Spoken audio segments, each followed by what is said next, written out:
And the audio is on, and we are live! Woo! Party, yeah! We are? I don't know. Who else out there is just ready for this week to be over? I mean, for most of you, well, for some of you out there, you didn't work today, and this is the high point of the day. Honey, I can't wait till it's 6 o'clock so I can watch the guys talk about car audio. What's up from Cincinnati, California? New York is all in the house. Yeah. Bobby's putting up his picture of a better time. Look at that. Better time. That's Connecticut, Brooklyn. No sleep till. I work 7 days a week. Oh man. Hey, I used to. Welcome to the club. Party all the time. I work 11 days a week. Yeah. Really? Yeah. Yeah. Hi from Sweden. 6 days here and 5 days at home. That's 11 days. That doesn't count. Sweden. Party all the time. Ah, my girl like Collie. Anyone else out there shop fabricating stuff right now, or is it just me? It's just you. Although I will say we have been running the laser all day. That's right. We were making queen wire wools. So yeah, this is what we were doing in our free time. It makes the day go by a lot faster because you just like program it and then it stops. You got to get up and reload the tray and then you hit go again. So it's like you just live in this cycle from ruler start to finish. But make sure you guys head over to mobilesolutions.com and pick up your clean wire ruler, as I like to call it, the D wire ruler. D. I want one. Well, yep. Buy two, they're cheaper. Hey, from MD, air compressor is off. Did you turn it on? I turned it on, but then I turned it off. I just let it fill up. I cut my hair today, so I had to blow off all the hell. I only work 4 days a week. And you're the winner, okay? Because the rest of us are idiots. 4 days K2, 2 ways. Where should I start my crossover on my DM810? Well, that's funny you should ask. Fernando, do we have a piece of paper that Focal put out? Yes, we do. Focal actually publishes this information. I don't know where, so don't feel bad. But yes. Let's see what we have here. We have K2s. We have all of them. The tweeter, they strongly recommend. You know what? Here, want ready for this? We're going to switch to Fernando cam, so hang on tight. Here we go. Did you turn it on? I turned it on. It's on. It's not on. All right, hold on. It didn't turn on. Really? See, battery's dead. No, the battery's not dead. The battery's charged. All right. So pretend like the Fernando cam is on. You're going to want to cross your tweeter over at 5,000 hertz at 24 dB. You're going to want to cross over your mid-range, top 5,000, 24, bottom 80. So according to Focal, right here, that is the sheet. So, and even if you have the 3-way set or the 2-way, doesn't matter. It doesn't matter. Yep. Same thing. Same thing. 5,000 hertz on a Focal tweeter. All right. Thank you for watching, guys. See you guys tomorrow. Jail built done. Can you guys build a box for a sun? We don't build any boxes. We don't build boxes. That's.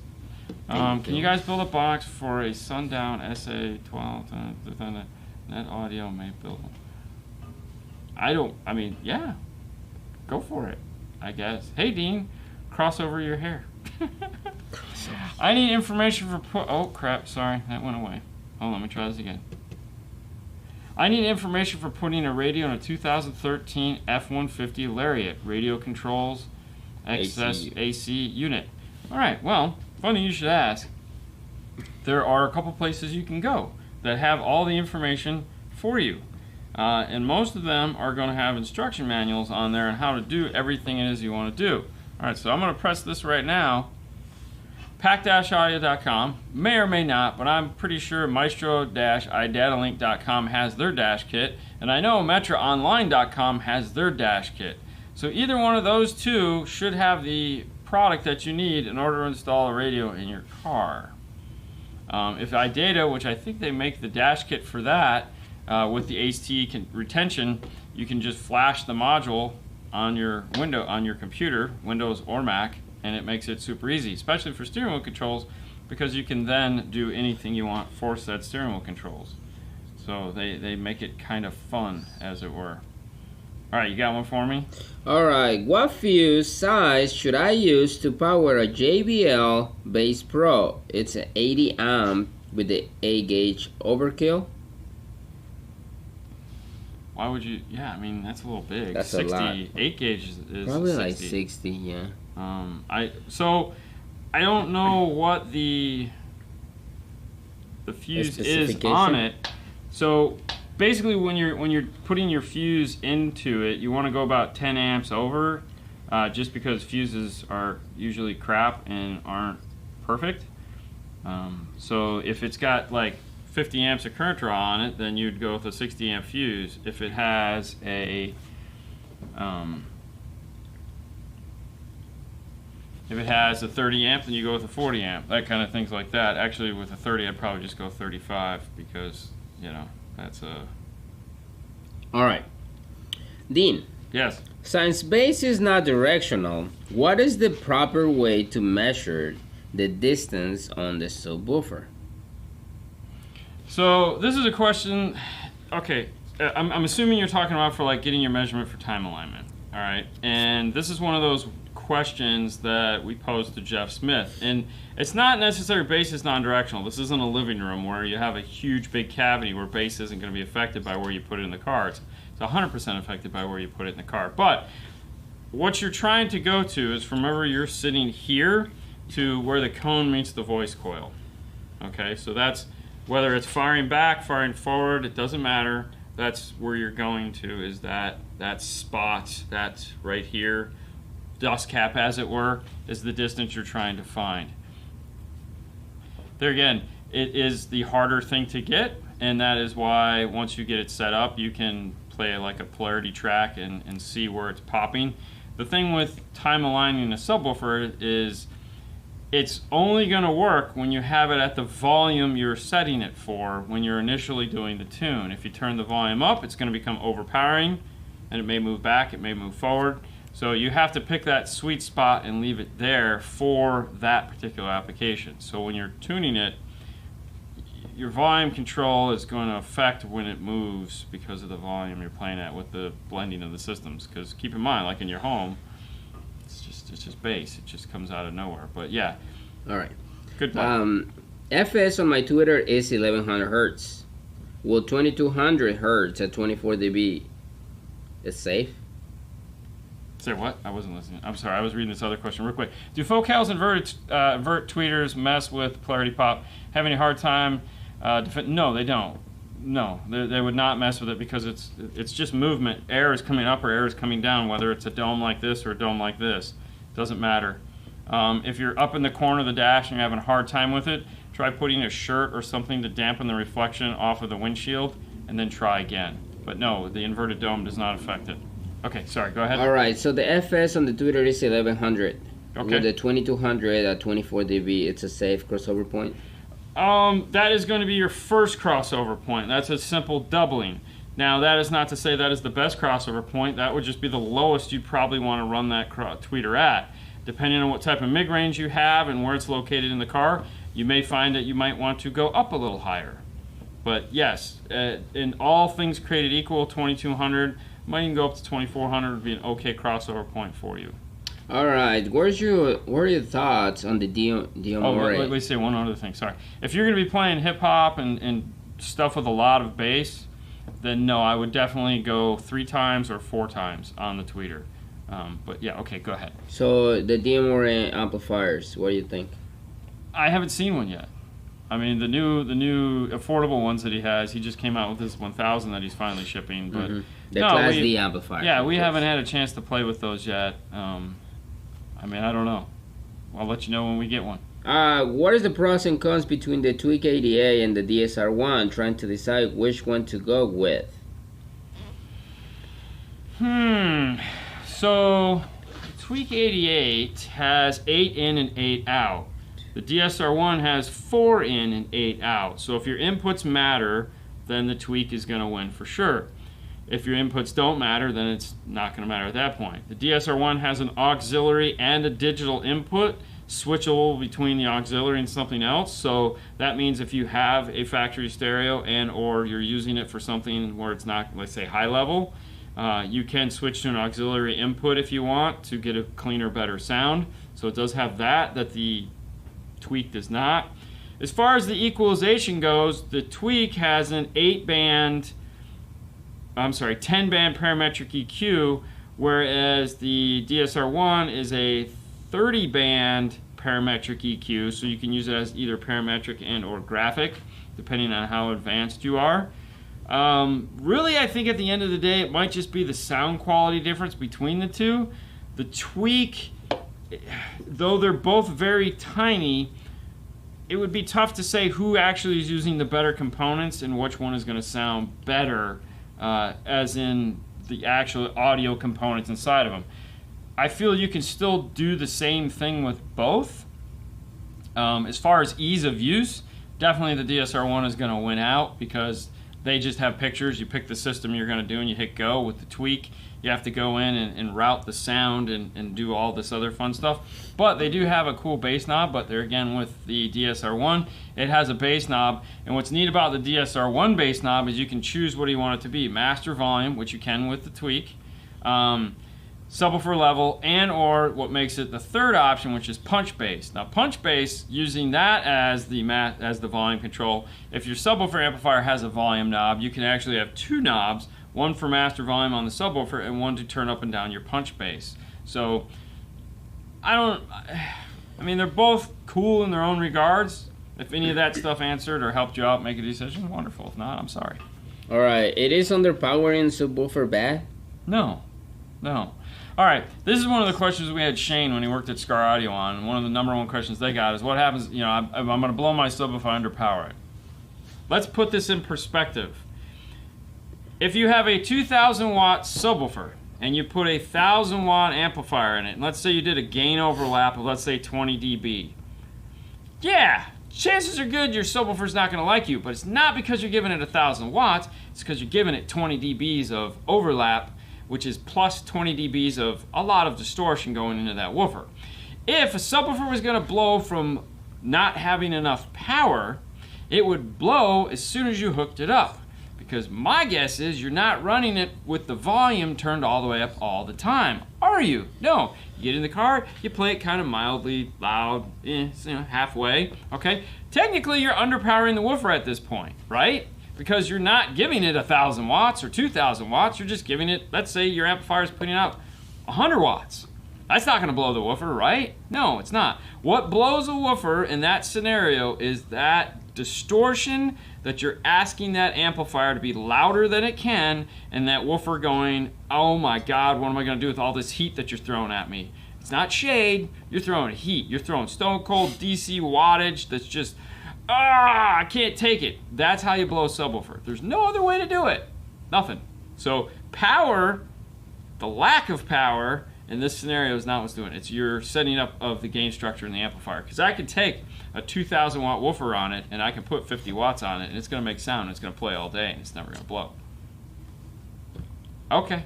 All right. I love that question though, because it's just like if you think it through, you know what I mean? If you think it through all the way, it's not.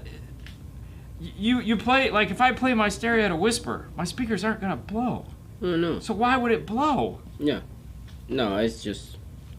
Is there a way to tune gains with a multimeter, not an oscilloscope? Funny you should ask. Fernando, do you have that piece of paper? What piece of paper? The kicker piece of paper? The what? The kicker piece of paper. The one with the voltage on it. Yes, I do. Alright, let's see if you're... Alright, so... My guess is this is up there on kicker.com or whatever. Yes, there is a way to do it, and it's not 100% in the sense that it doesn't allow you to... What are you looking for? I'm just looking for something like a jail, how much it does. What do you mean? How much power it does. Oh, wattage? Yes, the 1001. 1,000 watts. Yeah. It's going to say 1,000 watts. What it's going to spec out as probably more than... Alright, back to the question you asked. Alright, so here we go. I'm going to use the Fernando cam. Alright, so this sheet here. Now, if you guys want to know how to do this, we have a video on this. We use the Lumi. We show you both an oscilloscope and setting to voltage. Now, what we have here is we're going to pick a wattage of an amplifier. So let's pick 600 watts. Okay, at 4 ohms, that's 48.9 volts. Alright, now what does that mean?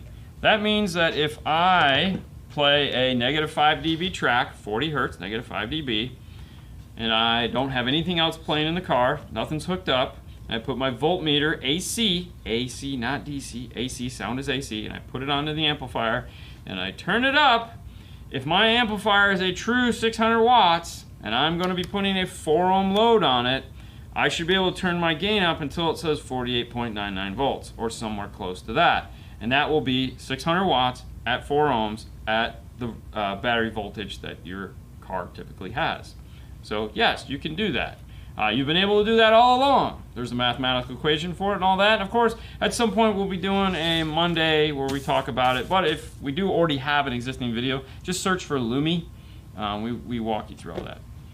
All right, so the question yes. he has is like, he bought the 1001 VXI amplifier. Okay. And they say he has a 12W7. Okay.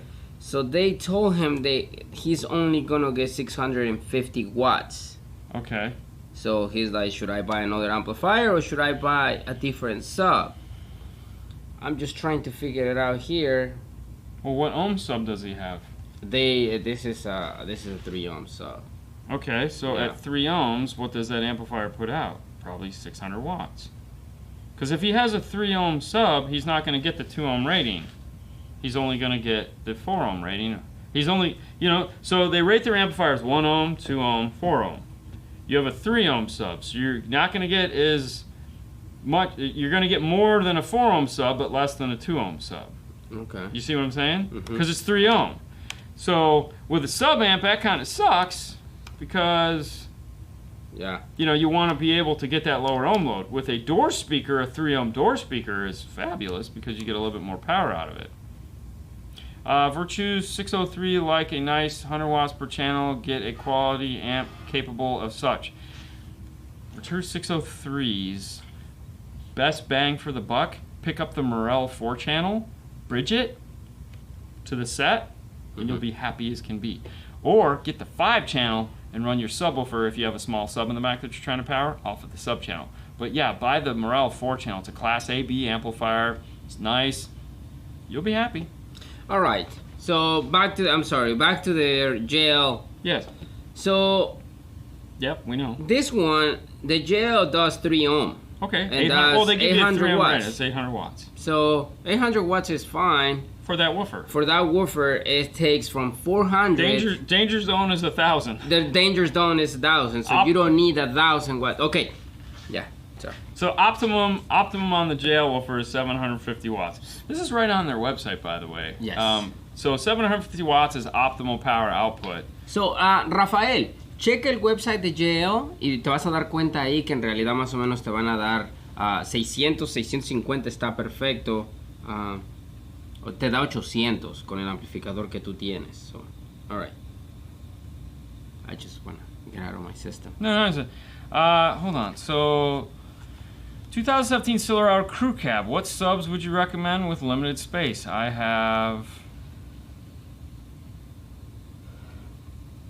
have 4 under the back seat, keeping factory 8-inch screen, looking to do 2/8 ported. I mean, if we're looking at a 2/8 ported, there's plenty of 2/8 ported boxes out there right now. What are the boxes that he has over there now with all those 8s? I mean, the thing is a 2/8 ported box by today's standards is going to be a big box for up underneath that seat. They're going to front fire themselves. I mean, right now, it's a lot of companies that they making.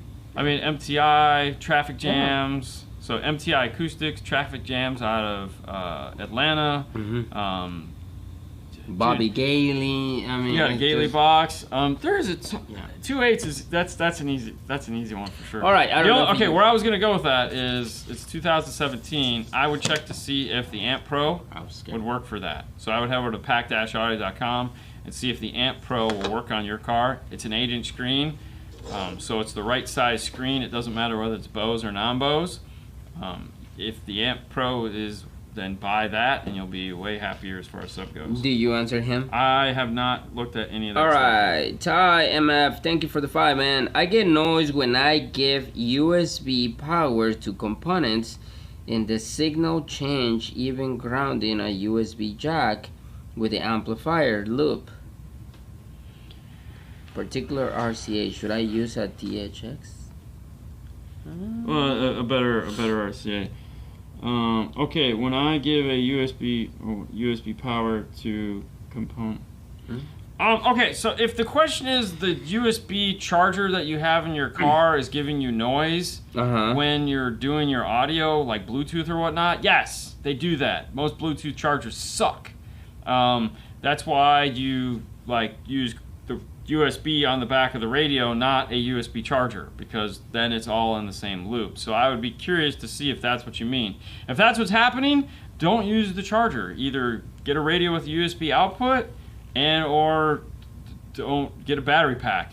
But if you're using get a different USB charger. Get a better USB charger. It's not the cable. It's the charger. That's weird. But I mean, I would need to know more. If I use a DSR1, do I need an Epicenter? That's a good question in the sense that you have Epicenter technology, which is octave shift bass restoration, and or punch bass, which is totally a different thing. Punch bass is like a one-band parametric EQ. Both of them are going to give you deep fat bass.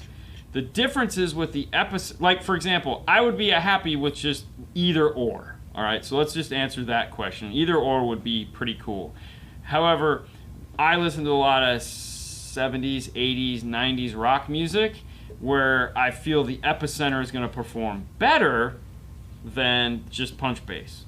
Because the punch bass is just going to give me just sometimes too much boom, whereas the Epicenter is actually going to help me create bass where bass didn't exist because it's doing the octave shift down and creating that nice sound that I want that it doesn't have. But I think using the... All right, you got what I'm saying. Okay. All right, Ben. Ben, thank you for the 5, man. What's up, guys?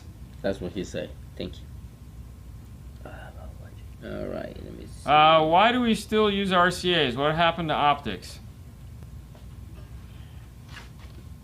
They went on vacation and then now they're trying to come back. Yeah, you know, I don't have a good answer for you on that one. It seems like everyone you talk to, there's different reasonings for it.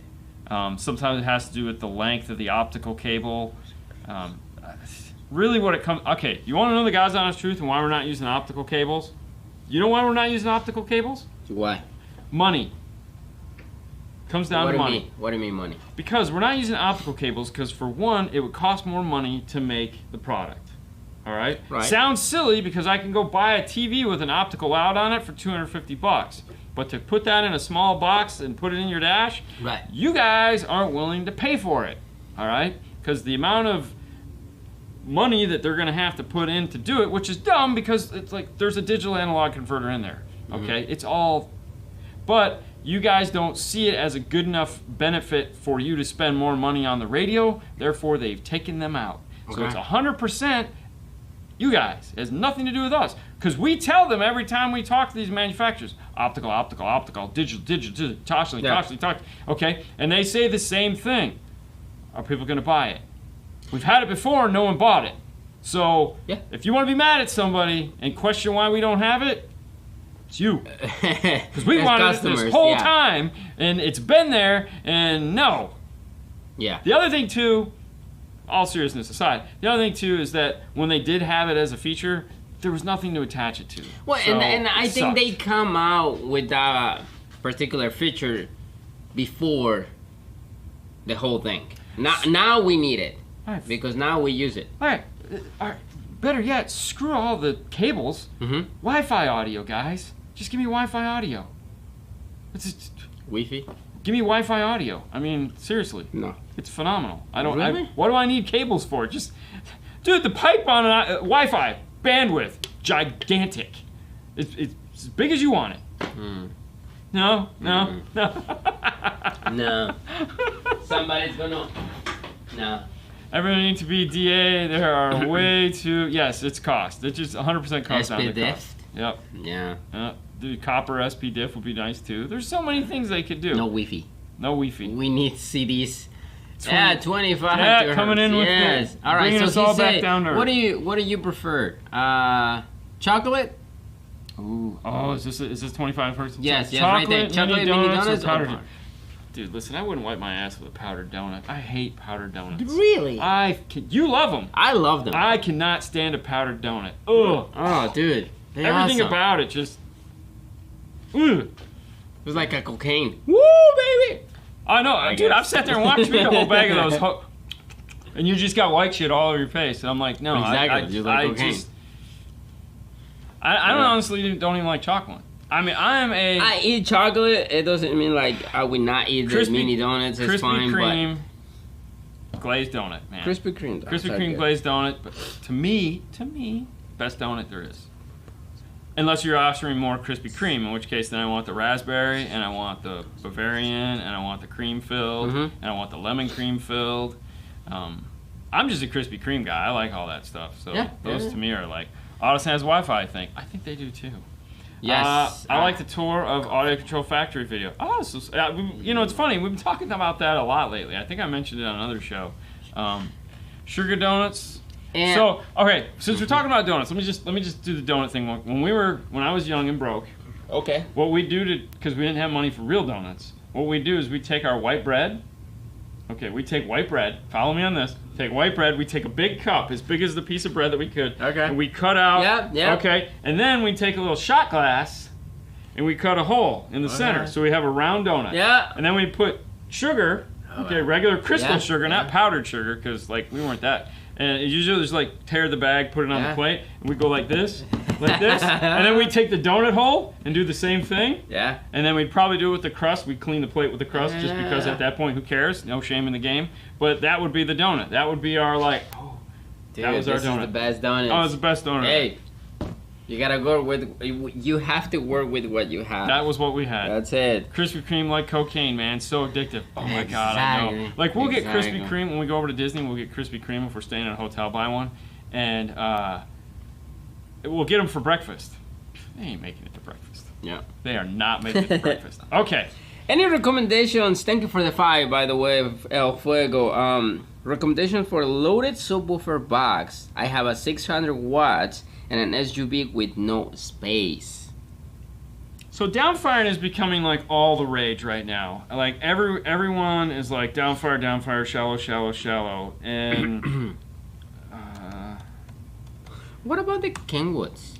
They're too tall. Really? Yeah, because I was looking at that today. Actually, one of the guys I was, one of the people that I was talking with today, where do they have that under? There we go. Hold on, let me show you this. Here it is. Yeah, it's right here at the top of the page. Really? Come on. Is this good? No? Where are the... Okay, how do they put it right here, but then they don't give me... Oh, yeah, scroll down. See, no, I'm not like that impressed with those subwoofers, man. Okay, the question... It's fine. All right, so the question is this. I need a subwoofer. I don't have a lot of space. Honestly, this right here. Okay. I would do an L7T. Oh yeah, an L7T. There's no question about it. If you could fit that, then you could definitely drop like this guy right here into the car. Yeah. Okay. And put something like this guy. Even you can put some legs on it just to make it turn down fire. Down. So yeah, you can do anything you want to it. But I mean, an L7T. This is a beast. There's no question about it. I mean, if you got it, you got it. That would do it right there. And I have it. No, I don't have it. Haley has it. That one right there. All right.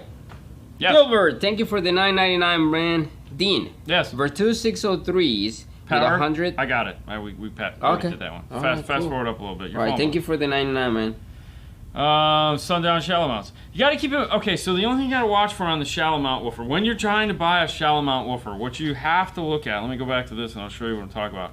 Is this area? All right. So let me go back to actual subwoofer. Okay, so here's like the shallow mount woofer, and that was actually the perfect. Let me see if they have more pictures here. Nope. Show me the side profile. Where was it? All right, let's see if they have it here. There it is. So you got to pay attention to the side profile of the driver, specifically the this and how far this sticks up, because some of the drivers like the Sundowns, I'm not real familiar with those, but I like the Scars, like a Rockford T1. They stick out like a good 2.5 inches. Well, that's not really a shallow mount driver to downfiring. That might work okay behind a seat where like you have some carpet that you can push into. But if you're talking like a hard floor out, like I can't push into it, then those aren't exactly the best woofers for that application. So you always got to keep that. All right. I have a system in a 2020 RAM using a DSR1 and a Sony 6-channel amplifier. And the problem I have, it's a volume 15, the sound is pretty low. I have to turn it up at 30 to have it loud. Yes. Why is that a problem? That's just what is happening. So every radio, whether it be factory or aftermarket, has a power band. The power band is how the volume works. And most factory radios have a power band such that between 0 and 20, it is very it doesn't rise much. And then between 20 and 30, it takes a sharp upward. So basically, if you're turning it up, it goes like this, okay? And it really ramps up at the end. And that is because what they're trying to do is give you more control at lower volume and less control at higher volume. Because if you're at higher volume, you're going to crank it to 11 if it goes to 10. Ford builds their way, Alpine builds it, Kenwood builds it, Sony builds it, Dodge builds them that way. They all build them about the same. The problem you run into if you don't get your gain structure set up right, like so for example, if you say, hey, I'm going to set my gain, we've done this before, and this is what you set it up for like 20, and you set everything up for 20, well 20, you might have this much, your voltage might be like here, but then at 30, it takes, between 20 and 0 is like this much, but between 20 and max volume is like through the roof. So you have to be real careful how you set up those gain structures. Even though you went with a DSR1, you're still stuck with the factory gain structure. All it's doing is giving you a usable signal output that you can integrate with, okay? So they're not 100, it's not 100% perfect world that we're dealing with. It's just pretty close. All right, my amplifiers keep killing my battery. Any suggestions? Somebody, I think probably that's him. I lost the question, but he disconnect the amplifier and everything is fine. Connect the amplifier and still draining the battery. So you have what's called a parasitic draw problem somewhere. A parasitic draw is just like that. It's a parasite that is causing, something is not shutting off and is causing your batteries to go dead. So we would have to know more information first, and you'd have to do some investigation. Now, type in parasitic draw test on YouTube, and I'm sure you'll find some mechanic that will walk you through the process of testing it with a digital multimeter. When we run into problems with parasitic draws, we do these tests and we start pulling fuses to find out where the parasitic draw is coming from. Sometimes it'll be coming from the amplifiers. Sometimes it'll be coming from a radio. Sometimes it's as simple as the remote turn-on isn't shutting off on an amplifier, meaning the amplifiers are waking each other up, and all you have to do is install a diode between the two amplifiers so that they don't keep waking each other up. So a lot of these newer amplifiers have the DC offset auto turn-on sense built into them, and they'll wake up, turn on the other amplifier, and then the amplifier will stay on, and they'll just keep waking each other up, and you have to put diodes between the remote turn-on so they don't do that. The other thing too is if one of the amplifiers is older and bad, it may have a remote turn-on section in it that isn't fully turning off the amplifier, and or the power supply section could be going bad and the amplifier staying on. That was a real big problem with the older JL amplifiers, is that the remote turn-on would blow and the amplifiers just stay on. And then you'd be like, what the heck? And there's like no way to fix that other than to have the amplifier's remote turn-on section fixed. Like there's no like workaround. So Google parasitic draw test, pick yourself up a digital multimeter if you don't already have one, and do the test and find out what's causing your problem. All right. What causes the new Infinity reference speakers and tweeters and the subwoofer with a mono amplifier to sound worse than the Lexus GS300 OEM audio system?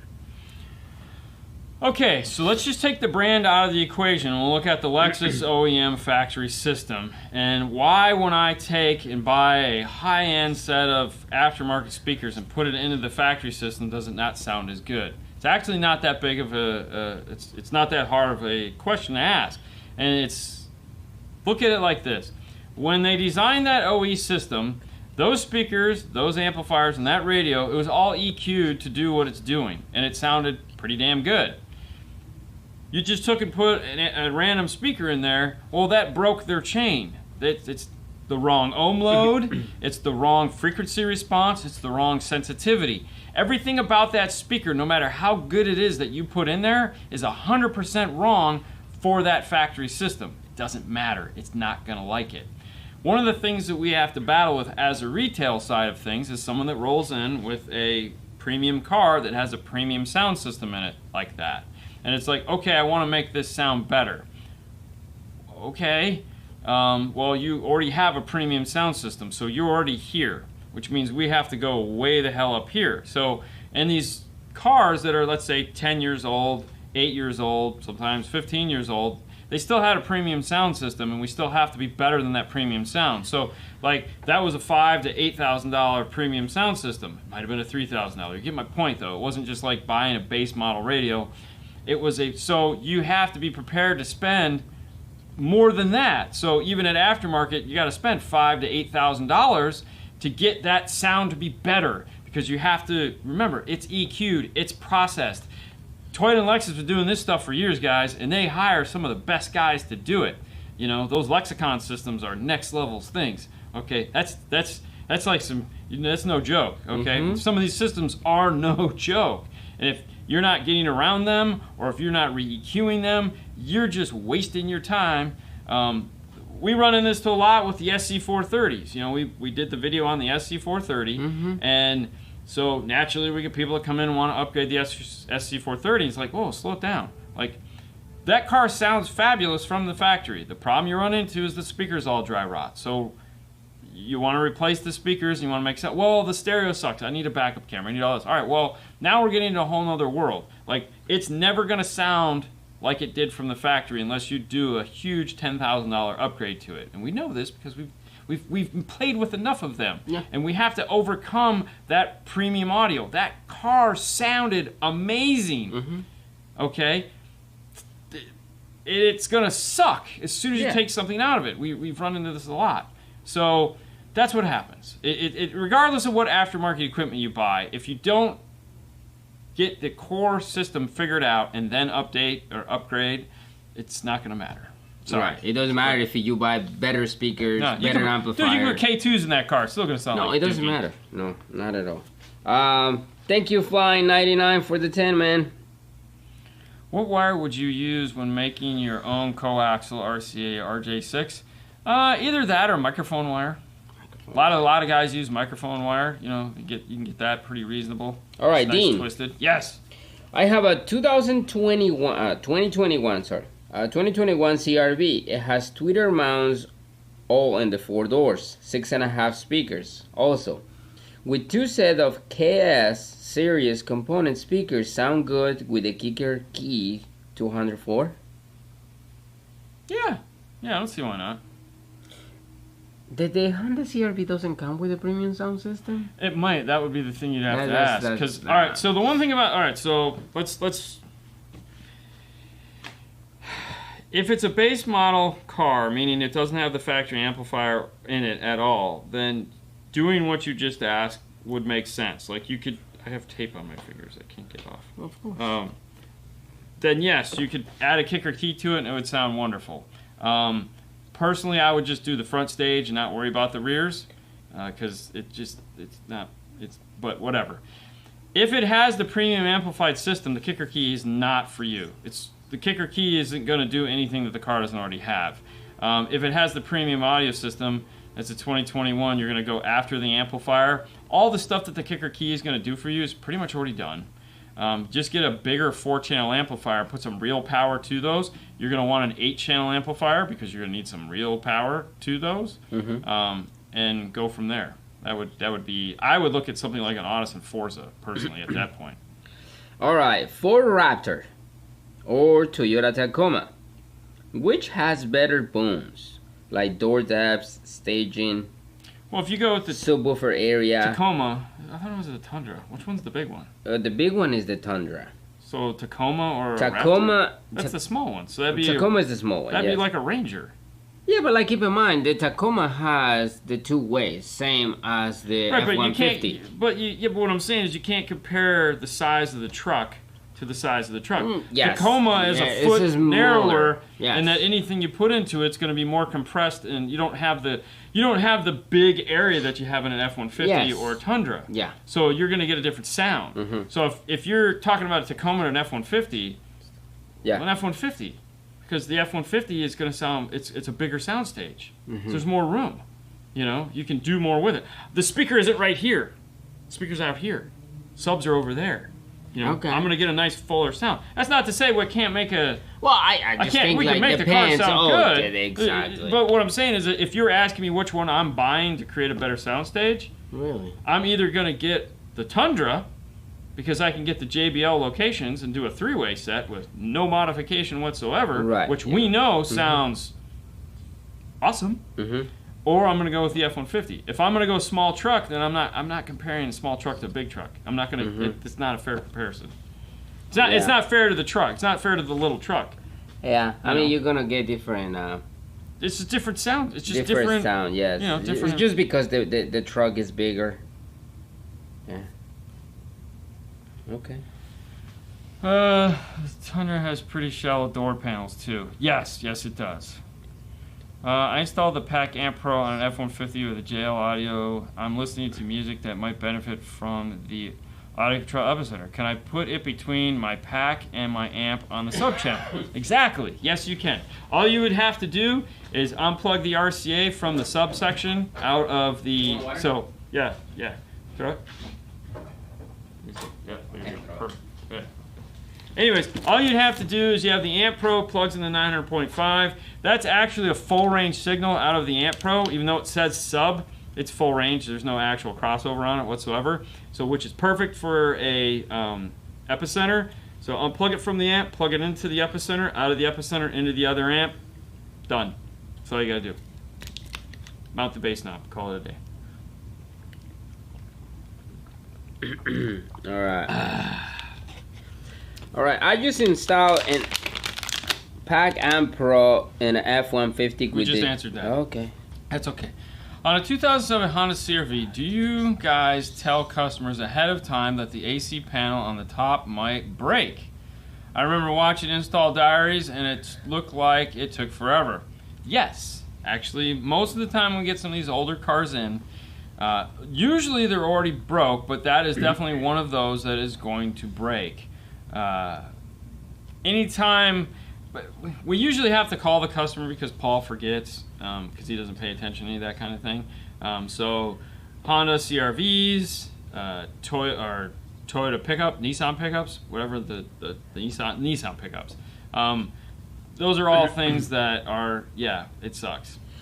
On the 2007 Honda CR-V, do you guys tell customers ahead of time that the AC panel Everyone now on is the laughing top? because we literally just answered that question. Oh, really? Yeah. I'm just trying to read everything. Racing to Dallas to go to the SQ event. I know where you're going. Jeff Smith is there, and so is Hi-Fi Vega. Paper cone mid bass versus aluminum cone. Ooh, on a mid bass. Man, I don't know. I gotta be honest with you. That's a tough one. I mean, paper cone is what everyone strives to be. However, paper isn't usually as strong, so that's why you start going with exotic materials. Like flax is called flax because it's made out of flaxseed. K2, the K is for Kevlar. The cone is made out of Kevlar. There's a lot of different materials that these manufacturers have figured out. Treated paper, aluminum. But I don't know if I have a personal preference. I feel that whatever the sound signature of that particular engineer was trying to design for that speaker, that suited that. So you either love it or hate it. Question, have you done a car system with Focal Utopias? The answer to that is no. Not really the biggest fan of those. I know, right? I mean, I've never heard them. The Utopias? Yeah, you've heard them. Yeah, but not like how it's supposed to. You know, you hear them like In a car? Yeah, no. I've heard them in a car. Yeah, no. I didn't like them. Okay. They weren't my sound. They weren't me. They weren't me. They're just not me. All They right. sound great. Everyone loves them. It's just not me. 15-year 15 plus year old Eclipse 8710 10-inch sub. Do I need to worry about electrical parameters changing as the age? I'm going to lose my punchiness. Yeah, actually you do, but not so much to where it's going to keep you up at night. Basically what happens is the older the speaker gets, the more it's going to sag, the less it gets used. If you've used it for 15 years and it's been never not played, you're going to be fine. It's gradually gotten less and you haven't noticed. It's when it's been sitting in the garage not being played, then that's the problem you run into. Speakers have to be played. If you don't play them, they go bad. I know that doesn't make any sense, but what happens is gravity will start to cause the components to sag. If they're moving all the time, it's perfectly fine. In an older heavy subwoofer, the spiders start to do this, the surrounds get loose, and what you'll see is if you pick up the driver and you hold it like this and you look across through at the spider, which is the wavy thing, if it's still perfectly flat, rock on, that woofer is golden. If it's dipping a little bit, well, yes, you're going to have a problem. The suspension is starting to die on it. What's up, Fro? Oh, Jason is here a long time ago. How is the SQ on the Evo X amplifiers? I mean, we ran them in Fernando's car. We ran the little ones, man, and they sounded good. Like, pretty awesome. So I have no problem with it. Did you reply to the Honda Civic 2020? I did not. Premium. No DSP, the HN3. Okay. Canada. Apparently this is the guy that he can find the DSP in Canada. Yes. So channel per channel, 2 amplifiers going to the DM608. So sounds bad. Okay. When I use that input, I'm not doing any summing. If I use front mids, it sounds good. What's my issue? All right, where are we at here? I lost track of what which one is it? Right here. Okay. Okay. Channel for channel, 2 amps. Going to the DM608. Sub sounds bad when I use that input. Not doing any summing. If I use front mid, it sounds good. What am I doing? Did you add any time alignment to it? That'd be the only thing I would ask. If you added any time alignment to it at all. The other thing, have you tried flipping the sub 180 degrees? Because you may need to do that. The other thing too is you may want to check to make sure that if it was a dual voice coil subwoofer, you don't have one of the voice coils wires out of the amplifier backwards. That happens a lot of times where you have a sub that has a dual voice coil and there's 4 wires going to it, and you flip one, you get no bass. It's the same as if you were going output. You've actually just flipped the signal. So if it is a dual voice coil, try disconnecting one of the wires going into your, or no, because you have a 608, so you only have a single voice coil going in. Try flipping the polarity on it and see if that brings anything. But there's nothing wrong with using the front mid bass. You know, it just might not play as low. The other thing too is make sure on the 608 that you just have sub input selected. Also try turning on the mono feature. Off the top of my head, that's all I got though. Mainly because it's Saturday and I'm tired. And I'm not sitting in front of it. Alpine Type R versus Type S, 6.5. Okay, listen. Alpine makes two lines of speakers that are only worth talking about, and that's it. Anything else isn't worth talking about. They make the Type R and they make the Type X. That's it. That's the only choices. Nothing else matters. All right. Pick one of those two. You'll be happy. Anything other than those, is a waste of your time. Okay. That's it. That's all I'm going to say on that topic. Okay. For my 2020 RAM question, if I replace the radio, it is true that I lose my backup camera? Yes. Because on the iData, on the trim and auto pics, it says, yeah. Yes. The reason why you're going to lose your backup camera is because it's a high def camera. It's 1080. And right now, there is no one making an interface to go from high def to low def. It's funny, I was just talking to a guy about this today. He was like, yeah, someone said, I was like, no, you can't. iData is working on an interface for it. We're probably still, I'm guessing, a year away before we're going to see it. Your options are to either pull the factory antenna out, camera out and replace it with something else. This is what Metra is doing with the Jeep Wranglers, is that they actually sell a factory upgraded camera. So you pull out the nice high-res beautiful camera and you put in a aftermarket cheap $70 camera, and it looks nowhere near as beautiful as this on, pardon me, on your factory radio. Yeah, it sucks. I love the Morels, man. They sound really nice. Let's see. It's a shame we're getting ready to take them out though. When you're using the audio control 4100 RTA, what SPLDB do you use to flam the EQ curve? When I use the what? The 4100 RTA. The first one. The old one. Oh, I have no idea. I've never used it. I don't ever use that. I don't ever use that for anything. You know, it would be good for you just take it out. Why? Because why not? Because I have the Mac Daddy. I mean, I have the DMRTA that I can get way more information out of. I know, it's still, you know, it's cool. I never use it, man. Yes, okay. Well, one day we'll do. You know what? We're doing your car. We'll pull it out. We'll play with it. It sounds like a great idea. Yeah. Yeah. No, dude, I got a DMRTA, man. That's way more accurate. All right, let's see. Would you recommend the Pioneer NEX W4660 over the Kenwood DMX 706S? And how effective are the time alignment functions on them? Do you have the answer to that question? I mean, I would pick the Kenwood. Okay. I would pick the Kenwood. As far as the time alignment is just... The time alignment is good. It's not great. It's good because, I mean, hey, you can use it. It's usable. It will help give you a better front stage. The problem that you run into is setting it up. If you're trying to enter measurements, it's going to be useless. The best way to set up a radio, it doesn't matter whether it's a Pioneer, Kenwood, JVC, Sony, I don't care, pick one. Pick the driver's position, because you usually have to pick a driver's position on one of these radios. Pick the driver's position. Then go into the settings and put everything, both the level and the numbers of time alignment, put everything back to 0. All right, so 0 everything back out. But because you have to select the position. All right, now fade it to the front. Okay.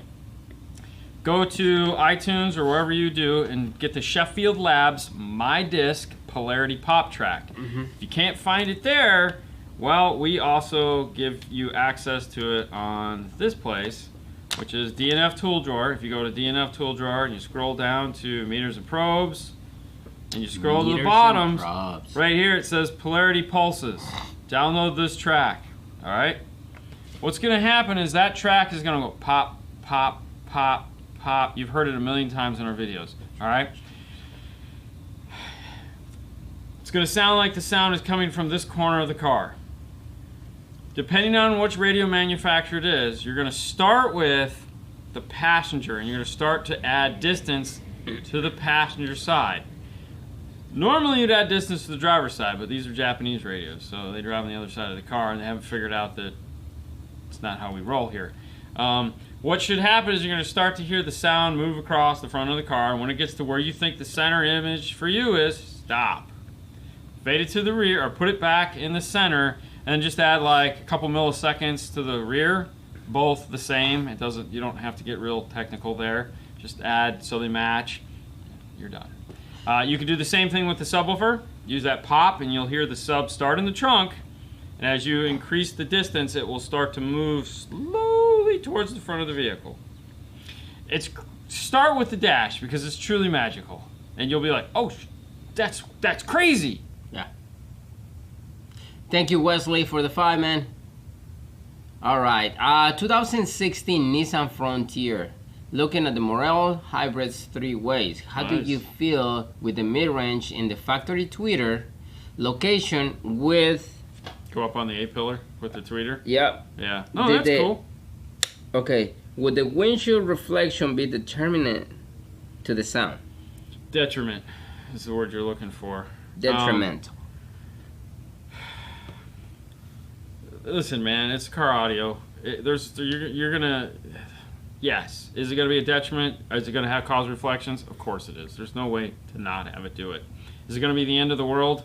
Probably not.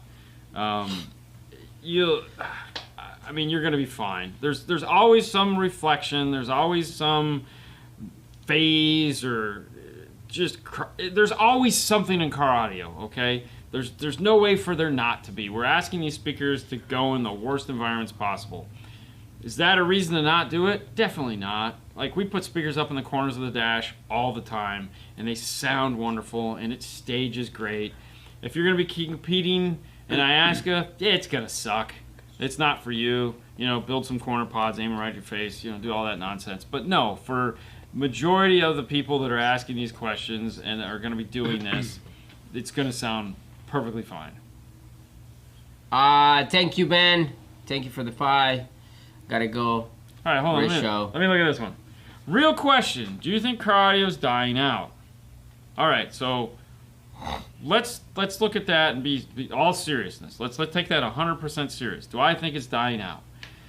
Okay, since 1990, I've been doing car audio. I started in July of 1990. All right, and there has been not a week in my life since then that I have not been employed by some form of either retailer or manufacturer. All right, so I've had a job. I've gotten a paycheck every 2 weeks since the moment I started.